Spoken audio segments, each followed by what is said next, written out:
Guys, I think we've been talking a lot about the cultural connection between Scotland and the United States of America recently, and in today's episode I want to clear the air on a few things. So that's why I'm going to be talking about American stereotypes that we have in Europe. That's coming right up after this. Hello everybody, how are you doing? And welcome to today's episode of the vlog. It is great to have you here. Thank you so much for joining in. If you're new here, my name is Shaun. I'm a vlogger from Edinburgh in Scotland. I talk all about Scottish culture. I take you on Scottish adventures. I take you adventures around the world and giving you a bit of a Scottish perspective on things. And it's just been awesome to build this community right here on YouTube, speaking all things Scotland and connecting that with people from around the world who might have a connection through ancestry and all that kind of stuff. Anyway, listen, thank you so much for joining in. It is great to have you here. Welcome. If you're new, please do not forget, I need you to hit that subscribe button in the bottom left corner. Then you will be like family from here on in. And if you hit the notification bell, YouTube might even bother to show you some of my videos from now on. Have you done it? Of course you've done it, because you are a hero. Right, today's episode, I want to talk about American stereotypes that we have not just in Scotland, but throughout Europe. And you know what? I thought I knew America before I went there. I really thought I knew it. But since I was first taken there over a year ago with the United States Embassy to the UK on a cultural experience, cultural exchange trip, it really opened my mind. But not just on that trip, because in that 1 week, we went through a lot of emotions in that week. We met a lot of different people from different sides of different debates. And it was all just a lot of information shoved in our faces. So I think even in that week, as much as we got to learn a lot, we also got probably the wrong end of the stick on some things. We probably jumped to conclusions. I certainly jumped to conclusions on a lot of different matters. But nonetheless, through doing that trip and through building this community and doing these videos on YouTube, I think I have learned a little bit more. So I compiled this little list anyway, guys. 10 stereotypes about America. And I will say right off the bat that I think there are actually 10 misconceptions about America. I'm going to be debunking these 10 things because a lot of them are just ludicrous. And guys, listen, I will be talking about some of the most interesting and heavy loaded points at the end of this, so you're going to want to hang on in there until the end. Alright, number 1, Americans are rich. I think America is a rich country, definitely. Like the UK is a rich country, Scotland's a rich country, we all live in rich countries, mostly in the northern hemisphere. But does that mean every single person in America is rich? Certainly not, right? That is definitely one of the things I learned on my first days in the United States of America. Part of that trip I went with the United States Embassy was really to kind of break down these misconceptions that we have as British people, right? So they wanted to show us everything, the good and the bad and the ugly. And I think that was a good thing, right? Because like we all have these built up images of America and the wealth, right? You get to New York and you see all these massive buildings, California, San Francisco, with all the technology stuff that's going on out there. You know, all the biggest and best companies in the world appear to be from America. I used to actually work for a couple of them. And when you see all this innovation, when you see all this culture coming through on the media and on our TVs and all that kind of stuff, you think, wow, that is a rich country. Of course America's a rich country. It's stupid to think otherwise. But that does not mean everybody in America is rich, right? One of the things they took us on that tour was to see people who are in more impoverished areas. You see really fast, really quickly, there is a lot of struggle and suffering in America as well in terms of poverty. Just like there is here in the UK. We have a lot of poverty here that's not talked about, and I think that's the thing, right? We all in our countries like to celebrate our successes. For example, here in Scotland, we've got a massive homelessness crisis. We don't talk about that. We don't tell you guys in America when you're coming to Scotland, come and visit us. We've got Loch Ness Monster, we've got castles, and we've got lots of homeless people. We don't say that, but it is a fact. And I guess it's the same in America. The wealth is concentrated just like every other country in the world, right? There's a lot of very rich people in America, but there's a lot of poor people. And I actually had one really deep experience that I would like to reference, okay? My first day in Orlando. I left the hotel like 7 in the morning because I wanted to go out and take some nice drone shots of a lake that was next to our hotel, right? I went around the lake, and then when I got to the other side, there were about 5 or 6 people sleeping rough under the trees, okay? I didn't want to wake them up, so I moved about 500 yards down the way, and one of the guys who was up anyway came over and spoke to me. He was interested in my drone, and then we ended up just chatting for about 20 or 30 minutes. He told me all about his life and how much he struggles and stuff. He sleeps in the park. I mean, that is definitely not wealth, is it? Exactly the same as we have here in the UK. So I think these things need to be put into context. America's a rich country with a lot of amazing things in technology and finance and industry, but also there's a lot of poverty. Misconception number 2 that I'm going to be busting: Americans only speak English. The first thing I would say about that point, okay, Let's not even talk about America first. Let's talk about the UK. The level of people here in the UK, and up until very recently, I was one of them, can only speak one language, English. That's the only language the majority of people in the United Kingdom can speak. If you find a Scottish person who was born and bred in Scotland,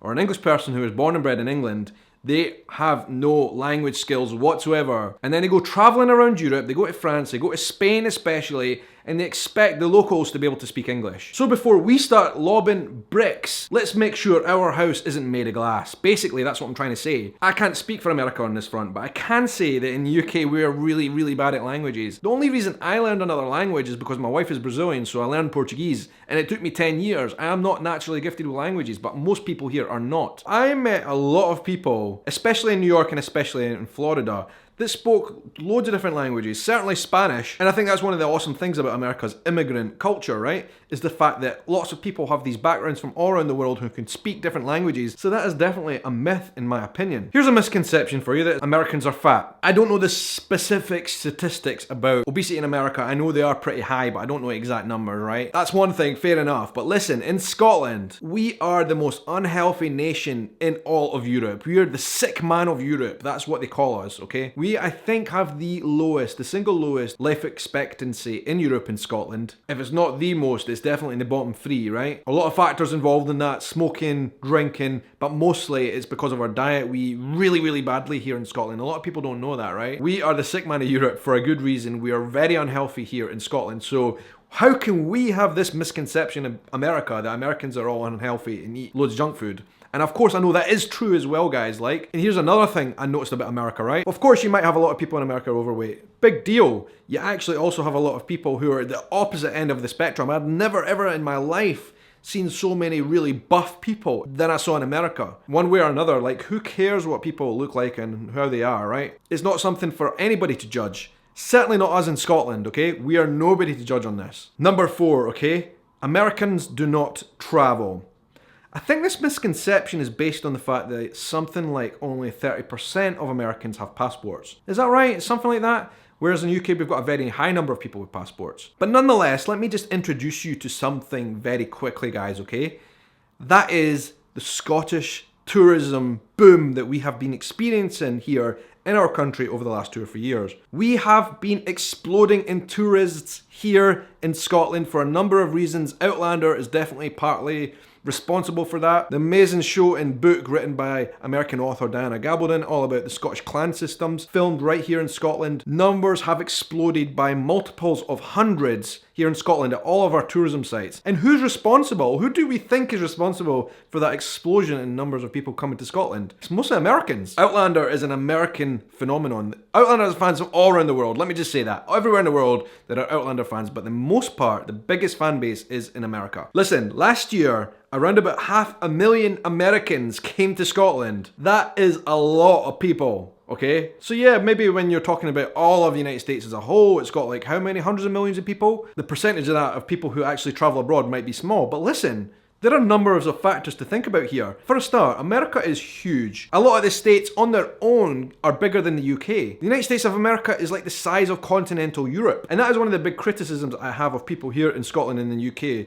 There's loads of places here that people just don't know about, have never been to in their lives. You know how many people here in Scotland and the Central Belt never go to the Scottish Highlands? It's staggering, alright? So if I lived in the States, there's so many places I would want to explore before even thinking about going abroad. This is a really bizarre misconception, okay? Americans are backwards when it comes to science. This one I find particularly bizarre, okay? Fair enough, there are a lot, it seems, of, for example, climate skeptics from America who make a lot of noise. But there are an equal amount of people on the other side from America as well. So I think this is just one of the clear problems of trying to lump everybody in together in the same pot and saying they're all the same, because they're really not. And like, just think about this for a second. NASA, the leaders of space technology, travel, exploration in the world, always has been until now, is from the United States of America. Like, who can argue against that? NASA have done some spectacular things. And also, as I mentioned earlier on, technology in America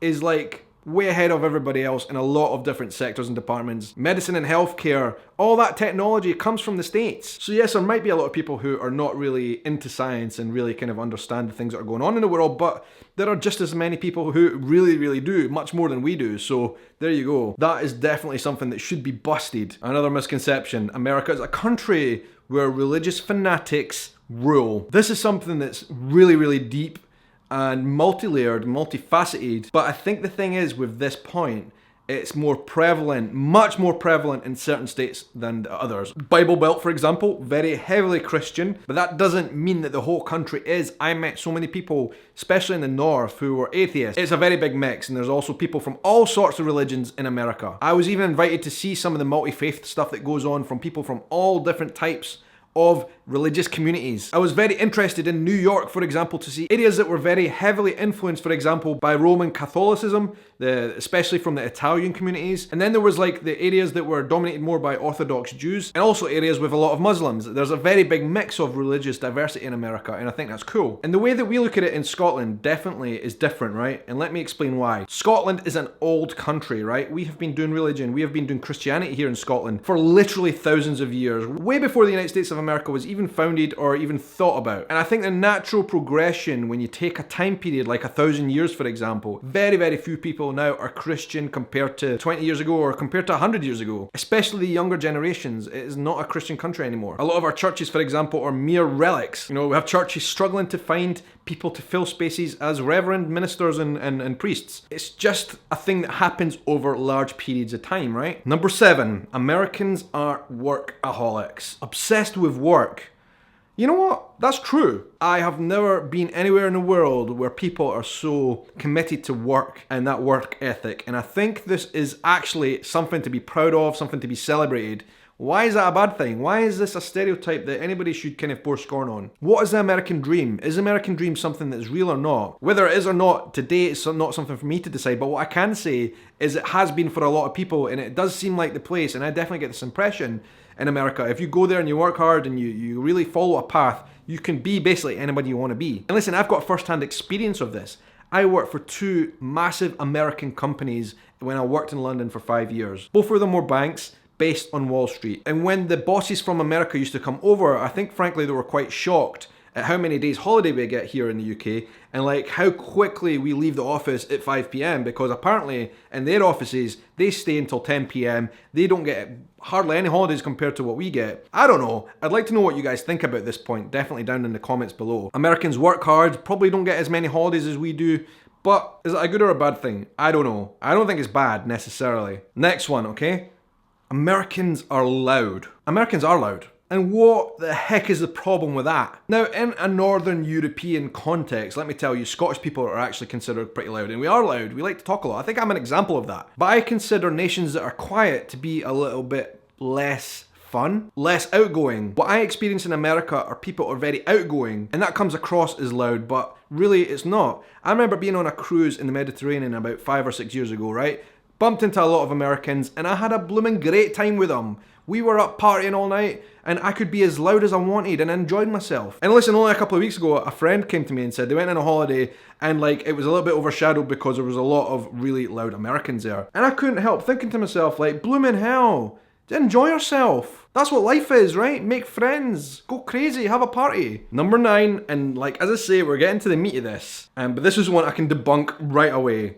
Americans are rude. My experience is Americans are not necessarily rude. What they are is more direct, okay? And especially in places like New York, I find people there are very direct, and it's not rude. They come to you and they'll say what they think. I think it's funny that in New York, for example, when there's something going on in the traffic or somebody bumps into you, or sometimes if they get annoyed, they'll just say it. It's not like being rude, it's just being upfront and direct. But on the opposing side, a lot of Americans I met were so friendly, so kind, and so helpful, more so than I had experienced in many countries around the world, let me tell you. That is something I want to debunk. People from every state, people from every background I met, rich, poor, doesn't matter where they were from, I met lots of really amazingly nice, kind people. So it's just something that's not true. And that leads me nicely onto the last point, and this is heavy, loaded, but I think it's something that we need to discuss absolutely, okay? And that is that Americans are ignorant. A lot of people around the world always say this about Americans without even really knowing them or even going to America. They'll say,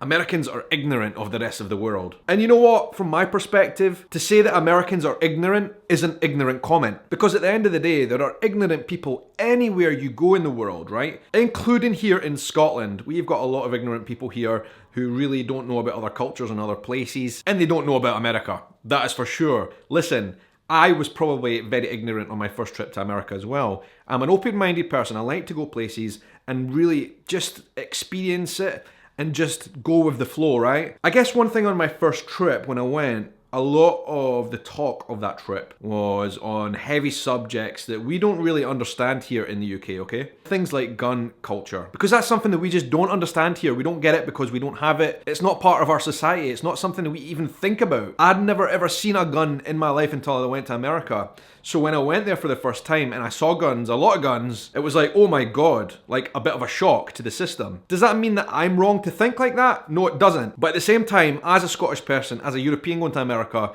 and kind of seeing that culture and being in that culture, so it's wrong for me to come to America and put my standards based on my society and how my society is set up on how it is over there. It's just wrong, it's not right, it doesn't work. That is ignorance on our behalf. A lot of people have been going through my old videos of that trip and seeing the fact that I was out there on a bit of a gun day, and that day was set up by the US Embassy to really kind of immerse us in that culture. And you know what? To take somebody who's never been in that culture and shove them in at the deep end, literally, is not necessarily dangerous, but it could definitely lead to misunderstandings. See, for example, how I was handling a gun very nervously, and I just hope you realize it's not something like me coming there and saying you're wrong or anything like that. It's just saying it's not part of my culture, I don't understand it. And I'm definitely willing to investigate and have a look into it. And I think I did that, right? I got into the deep end. I went to a shooting range. I didn't particularly enjoy the experience. That doesn't make me wrong. That doesn't make me a wimp or anything like that. Like a lot of people have been suggesting. It's just different, right? But at least I can actually step over to the other side and look. And I think partly that is what the important issue is on both sides, right? Ignorance is a really loaded word that doesn't really mean anything unless you put context into it. But equally, I met so many people in America who were really open-minded and knew a lot about different cultures, knew a lot about my culture in Scotland, and we had some really awesome, deep conversations about these types of stuff with people who were really interested in listening in what I had to say, and vice versa. So, you know, I've met ignorant people all around the world. Is America any more ignorant than anywhere else? I don't think so. Guys, listen, I would love to know exactly what you thought about all of these down in the comments below. What were my impressions like in your opinion? Do you think differently? Do you think the same? I would just want to know in the comments, let me know. Or if you want to send me a direct message, I'm also available on Instagram. It'd be great to get your opinions over there. On Twitter as well. Please make sure you get in touch on those platforms and let me know what you think on these things. And I just want to give a special shout out. See these people down here? Those are the people who support me on the higher levels on patreon.com. It's a platform I use to help fund my content, and you can join that club where there is exclusive information from me. There is exclusive videos that nobody else will get to see, only available to my Patreon members, and you can join that. You can get access to that from as little as $1 a month. But you know what I've been thinking? A lot of people have been asking me recently about relaunching my podcast and doing it properly, and I have been looking into that recently. Should I relaunch my podcast? I really want to do it because I love podcasting, and I think it's something that a lot of people get a lot of value from. The equipment that I'll need to buy to do podcasting properly is actually pretty expensive. Like, it's kind of similar to what my camera setup is now. So I'm kind of thinking about doing some kind of crowd fundraising to raise the money to buy the equipment that I'm going to need to do podcasting properly. But before I actually launch any of that, I'd just love to know your thoughts on that. Is that a good idea or not? I know a lot of you guys did enjoy watching my podcasts and listening to them, but most of that was just recorded on my phone. I want to do it better and properly with proper microphones and stuff. And I'll probably need to raise like $400 or $500 to actually do that properly. So I'd like to know your thoughts on what the best way to do that, crowdfunding or whatever, down in the comments below. Thank you so much for watching. Until the end, you are a legend. It is great to speak to you as always. And until the next adventure, I hope you have a good night, morning, evening, afternoon, or whatever time of day it is wherever you are in the world. Take care.